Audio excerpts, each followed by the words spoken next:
আয় তো তোর শিল্পী করে দিই নবীর সুন্নতের কথা মনে করি। ফের করে আয় জিব্রিল আমিন দিব, মিকাইলের কব কিরিতু টিয়ালে হারি সৎকা দিবি না। মিকাইলে দিব না জিব্রিল দিব? কে দিব?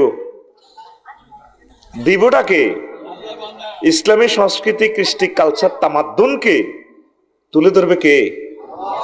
তোমরা না? ও তোমরা এমনি জান্নাত যাইবা আর হের হের করে আয় আল্লাহ দিয়ে যাইব। নাই ইসলামী সংস্কৃতি, শিল্পী, কবি, সাহিত্যিকদের জন্য, সাংবাদিকের জন্য কেউ নাই আল্লাহ ছাড়া। এই পয়সা তোর ভূমিকম্পে খাইব। কাল্লা হয়েছে না ভূমিকম্প, ঠাসাই চীন দেশ ঠাসাই মারি দিছে, 7.5 মারছে।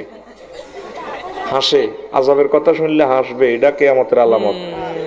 এরা খুশি হয়।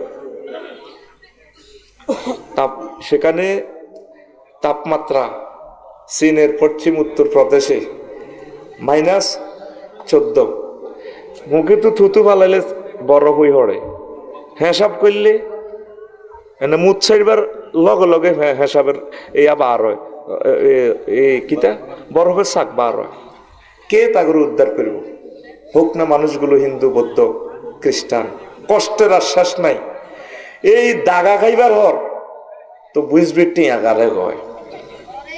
কিয়ামতের আগে আল্লাহ রসুল সাল্লাল্লাহু আলাইহি সাল্লাম বলছেন আমার উম্মত কৃপণ হয়ে যাবে। ধনীরা কৃপণ হয়ে যাব আর গরিবেরা ধৈর্য হয়ে যাব। এটা রোডে ঘাটে আমরা দেখি, গরিবের ধৈর্য নাই। এত অটো চালাতে যান, বিমান সাইরেন চালে 5 নম্বর ধরছে, টাইম নাই চালার। এগুলোই ওয়াজ।